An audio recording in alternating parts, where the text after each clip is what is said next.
Olá, bem-vindo ao canal. Há um fato preocupante que tem sido objeto dos meus vídeos aqui.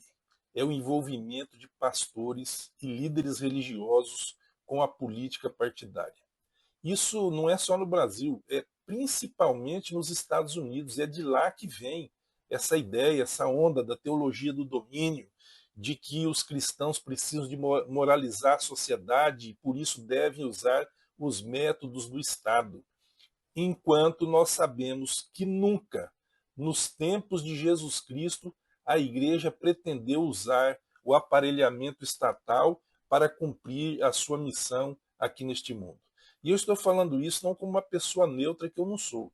Eu sou advogado, sou teólogo, tenho estudado sobre a história da igreja e a conclusão que nós chegamos é: todas as vezes que a igreja se envolve na política, no Estado, os resultados têm sido muito ruins, especialmente para a causa do Evangelho. Hoje eu vou mostrar na história uma situação que você pode perceber como é ruim quando a liderança religiosa tem esse acesso ao poder secular. E eu vou contar aqui a história dos cátaros e como a igreja perseguiu de forma cruel esse povo, apesar de hereges, mas que estavam ali como cristãos. Vem comigo. Dai, pois, a César o que é de César, e a Deus o que é de Deus.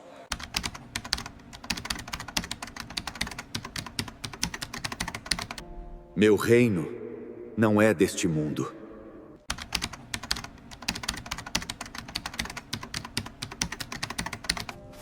Mas a nossa pátria está nos céus, de onde também aguardamos o Salvador. O assunto hoje é sobre uma cruzada, mas não contra muçulmanos. E você pode perguntar, mas como as cruzadas sempre foram para a Terra Santa? Pois é, mas essa cruzada, ela foi convocada pelo Papa Inocêncio III para combater cristãos. E eram cristãos que a igreja entendia que praticavam, que pregavam heresias. E disso tudo, com essa aliança entre a igreja e o Estado, a Casa Real da França e os nobres do norte da França aproveitaram para tomar territórios e mataram, nessas condições, milhares de pessoas. No terceiro século, existia um homem chamado Marcião. Marcião era um cristão, mas que desenvolveu uma heresia problemática e com muito prejuízo para a igreja. O Marcião desenvolveu um dualismo daquele tipo de alma e corpo que já foi invenção lá do Platão. O Marcião ele passou a dizer o seguinte: a matéria não interessa para nada, a matéria é ruim, a matéria é má. O que interessa é o espírito, e esse espírito foi feito pelo Pai de Jesus Cristo. Esse é o verdadeiro Deus. Mas o Deus do Velho Testamento é o Deus que criou a matéria, então ele é o Deus mau. Essa situação trazia problemas, inclusive, para Jesus Cristo. Porque se a natureza de Jesus Cristo, se a forma de encarnação de Jesus Cristo não se deu em carne, é aquele problema docetista. Então Marcião desenvolveu essa heresia e nós precisamos apenas de concluir o seguinte: como é que a igreja lidou com esse problema? Ora, a igreja lidou com o problema escrevendo, falando, convencendo. A igreja, com Tertuliano, com Irineu, a igreja tratou de trabalhar no plano das ideias, do convencimento, para ficar livre dessa heresia. Esse tipo de pensamento se propagou pelo tempo, ainda que a igreja tenha combatido com eficácia, essa ideia se prolongou. E nós temos ali na Bulgária os bogomilos, mas vindo desse caldeirão surgiu na Europa os chamados cátaros. A palavra cátaro no grego ela significa puro. E esse grupo de pessoas foi desenvolvendo e se criou, inclusive, uma igreja paralela. Eles se consideravam cristãos, porém com toda essa teologia que nós comparamos a de Marcião e dos bogomilos. O que vinha realmente a ser a teologia dos cátaros. Eles pregavam que o Deus do Antigo Testamento, que criou o mundo, ordenou as guerras e sacrifícios, era um Deus mau, era o demiurgo. O que mais?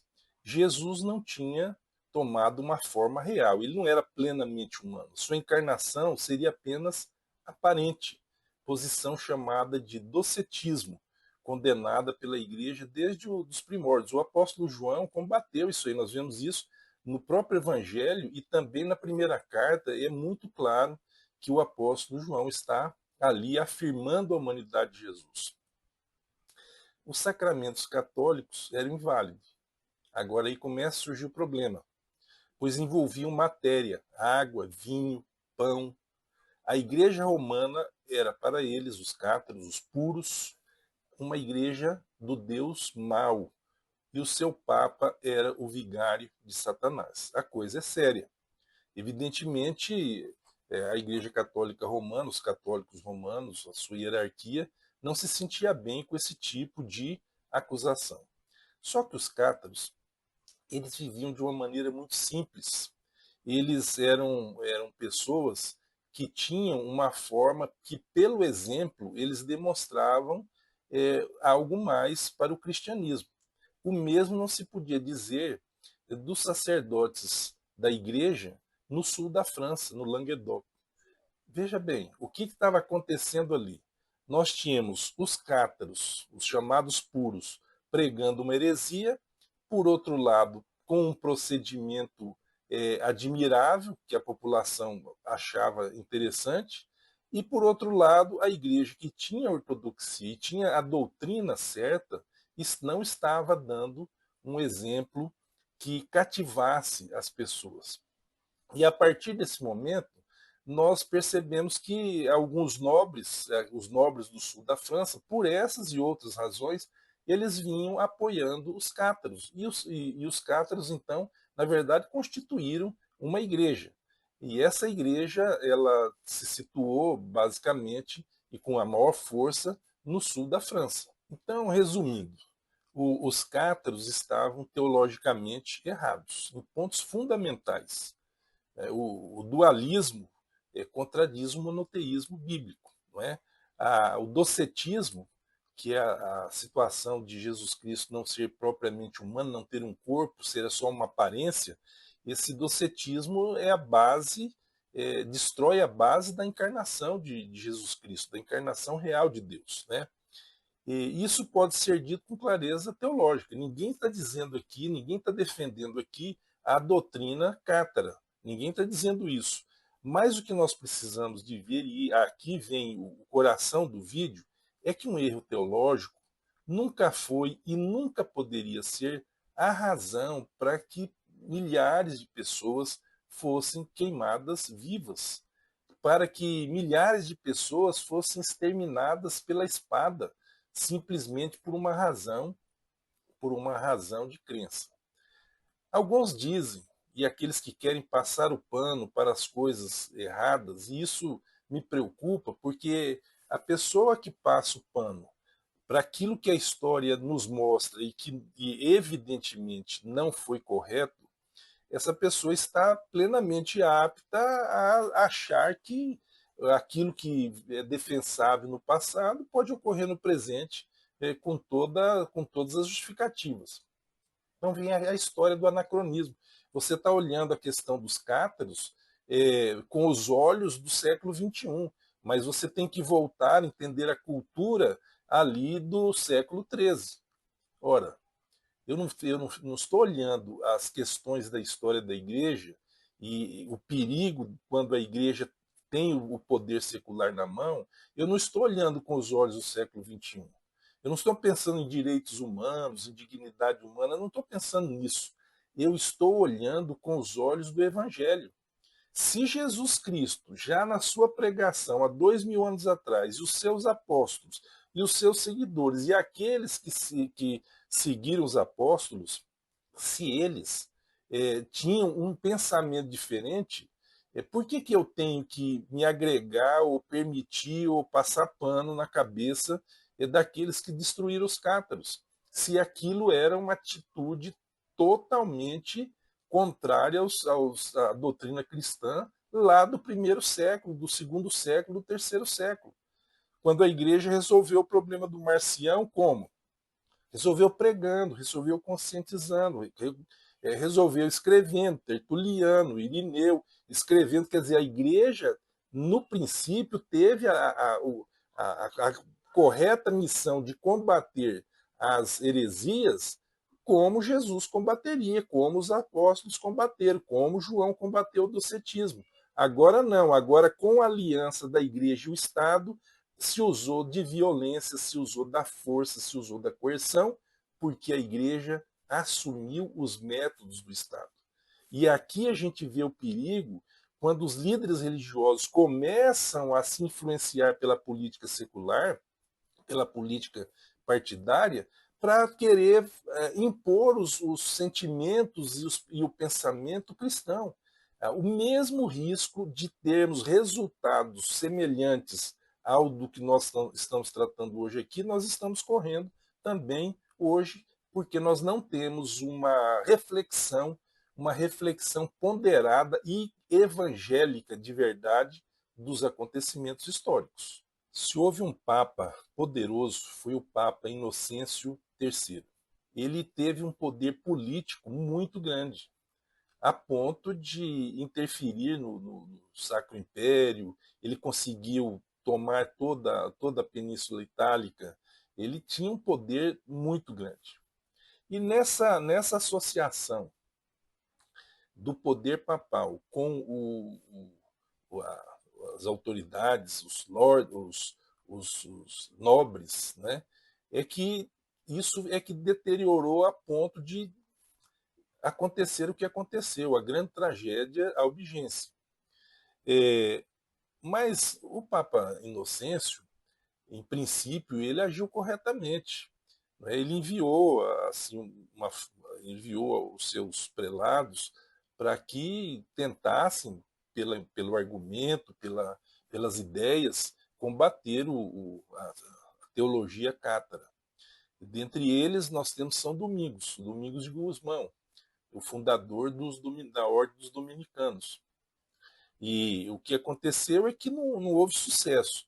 E os historiadores dizem até que não houve sucesso, não foi por falta de argumentação de São Domingos, que aliás tinha um bom procedimento. O São Domingos era um homem que ele estava à altura moral dos cátaros, mas não era o que estava acontecendo com o restante dos bispos ali no sul da França. Então, a nobreza ali do sul da França, eles apoiavam os cátaros. O alvo principal, o alvo político, foi Raimundo VI. Esse Raimundo VI, o conde de Toulouse, ele foi acusado de tolerar e proteger aquela heresia dos cátaros. Em maio de 1207, Raimundo foi excomungado, mas não mudou de ideia. E então um legado papal extremamente impopular, Pierre de Castelnau, ele tentou pressionar o Raimundo, mas não houve mesmo uma solução diplomática para aquela questão. Então, em 14 de janeiro de 1208, o Pierre de Castelnau foi assassinado. E o assassino era um dos escudeiros do Raimundo IV. Esse foi, então, o estupim da crise, quando o Papa Inocêncio III, atribuindo a responsabilidade do assassinato para Raimundo IV, ele convoca a cruzada. Não era uma cruzada contra muçulmanos, era uma cruzada contra cristãos. E ela recebe o nome de Cruzada Albigense. Então, o que acontece? Essa cruzada, a promessa era a mesma, né? Aqueles que lutassem pela igreja e contra essa heresia, eles poderiam se apropriar dos bens, dos territórios daqueles hereges, que no caso eram os moradores ali do sul da França, os nobres do sul da França. Né? Em 22 de julho de 1209, nós temos uma pergunta que foi dirigida ao legado papal Arnaud Amalric? Essa é uma pergunta onde há um certo debate, mas a pergunta seria a seguinte: como havia católicos romanos que não eram hereges, misturados na mesma cidade com os hereges cátaros, como é que se faria a distinção entre uns e outros? Porque eles iriam atacar naquele dia a cidade de Béziers. Como é que se faria a distinção? Então aí se atribui ao legado papal naquela época uma frase que é chocante, é realmente chocante. Matai-os todos, Deus reconhecerá os seus. Essa foi a resposta do legado papal para aqueles que estavam no combate. Ou seja, morreram cátaros, morreram católicos romanos, todos cristãos, uns hereges, outros não, e que quem faria a diferença entre uns e outros seria o próprio Deus. Deus reconhecerá os seus. O fato é que naqueles tempos morreram milhares de pessoas. E o grande massacre, o mais conhecido de todos, foi na cidade de Albi. Ali estavam os albigenses, e esses albigenses eram tidos como cátaros e, portanto, hereges. E, portanto, a igreja, no espírito da época, mas não era o espírito de Jesus Cristo, dos evangelhos, não era, a gente tem que reconhecer isso. Ninguém está condenando os católicos romanos nos dias de hoje. Nós estamos fazendo um estudo da história. E diante do espírito da época, qual foi a solução do problema daquela heresia? Não foi o convencimento, foi a força das armas. Na verdade, quase 20 mil pessoas foram assassinadas à espada, sem distinção de condição, sexo ou idade. Foi um massacre, realmente. Nós não vamos entrar em detalhes em relação à campanha militar, mas o que nós temos que perceber é o seguinte, porque no final da história, levou ainda algumas décadas, 100 anos mais ou menos, mas também se mudou um pouco dos métodos, mas o que nós precisamos entender é que essa campanha dos nobres do norte da França contra o sul, motivados pela convocação do Papa Inocêncio III, ela criou um precedente muito grave, que a gente vai perceber agora que a história da igreja vai ter problemas da mesma natureza. Essa cruzada foi proclamada contra dissidentes internos, não foi contra muçulmanos e outros povos. Abriu um precedente da história que não se fechou facilmente. A Guerra Santa, como ferramenta do poder institucional contra quem pensa diferente dentro da própria igreja. Esse foi o precedente. Quer dizer, uma guerra santa agora se podia fazer contra quem pensa diferente.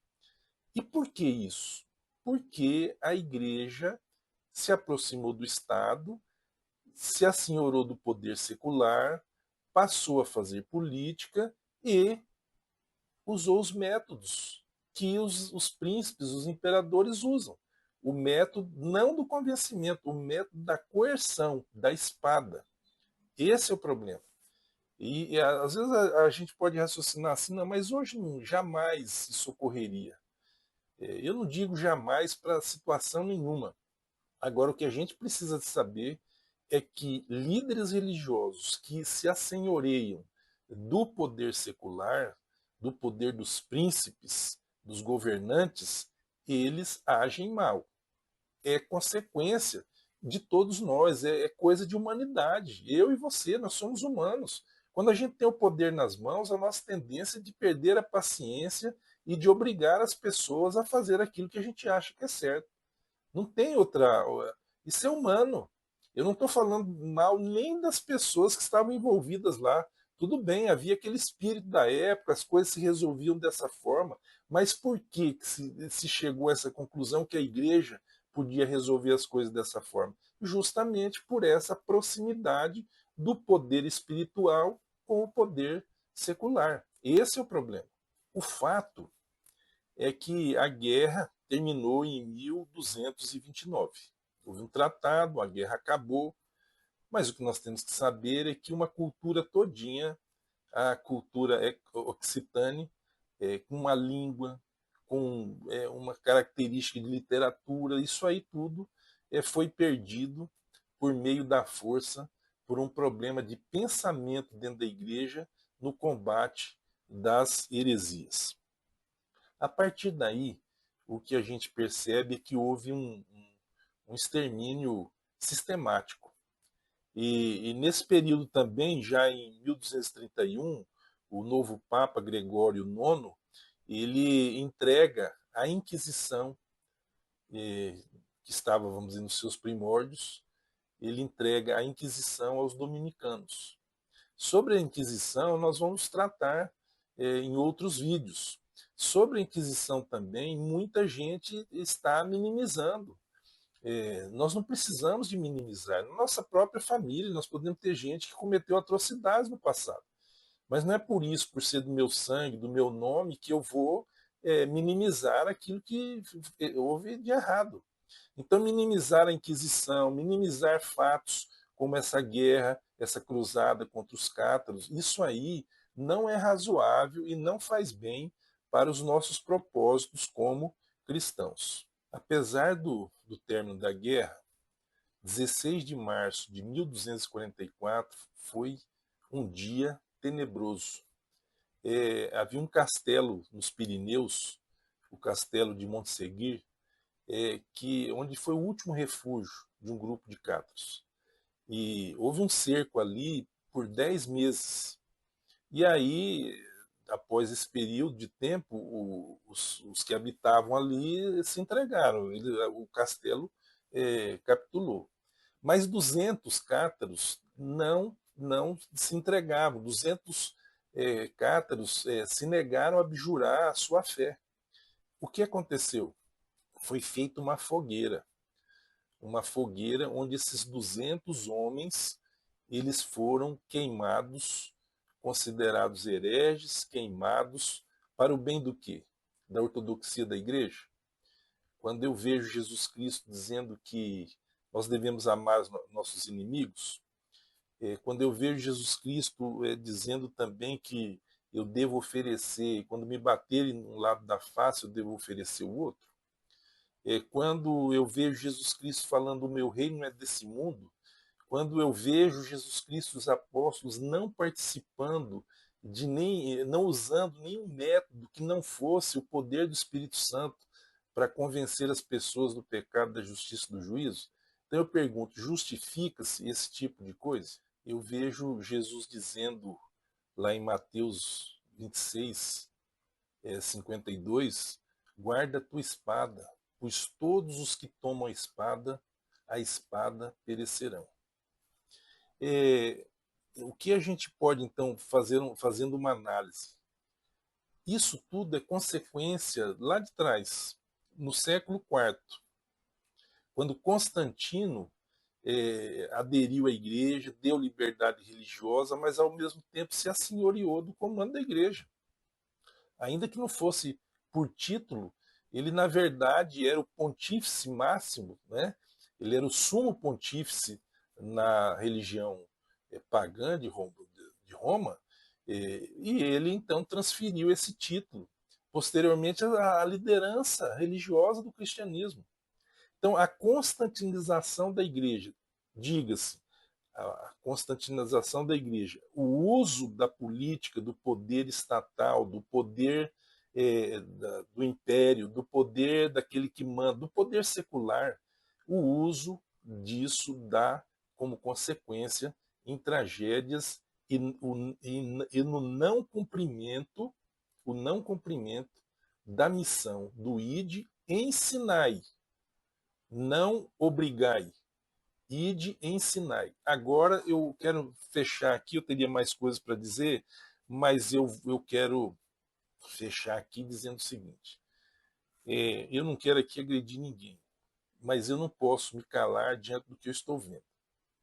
Não é razoável, então, que a igreja Quando eu digo igreja, não estou me referindo à Igreja Católica Romana apenas, estou me referindo à Igreja Católica Romana, estou me referindo à minha igreja, estou me referindo a todo o protestantismo, estou me referindo aos evangélicos. Não é razoável que a gente pare de mexer com política, que a gente pare e deixe de correr o risco de fazer barbaridade, porque a gente vai estar com o poder secular na mão, o poder da coerção, que a gente pare com tudo isso e volte à missão que é o ir de ensinar e pregando, batizando. É essa a missão da igreja. O Estado não precisa da igreja estar no meio disso aí, e nem muito menos a igreja precisa do Estado. Eu te convido para continuar assistindo os meus vídeos aqui. Nós vamos tratar ainda de assuntos como quero tratar com profundidade o assunto da Alemanha nazista, que a igreja protestante esteve envolvida naquilo ali, foi uma coisa terrível, uma barbaridade. Nós vamos ver muitos outros fatos e, inclusive, no futuro, estar analisando o que está acontecendo nesse mundo, na política, no grande império dos Estados Unidos, sob o comando do Trump, a, a, sobre a direita moral americana, dirigida pelo movimento protestante evangélico nos Estados Unidos, sobre a teologia do domínio. Nós precisamos viver isso aí, chegar a uma conclusão. Eu, como cristão, tenho responsabilidade sobre a minha consciência e sobre aquilo que eu falo e prego. E o que eu falo e prego é o seguinte: pastores e padres, líderes religiosos, longe, muito longe da política, senão corremos um risco terrível de repetirmos as coisas do passado. Um abraço, compartilhe esse vídeo e curte aí para gente, para me ajudar nesse propósito, para que a gente divulgue esse pensamento que não é só meu, tem muita gente falando isso aí, mas eu estou fazendo a minha parte. Um abraço.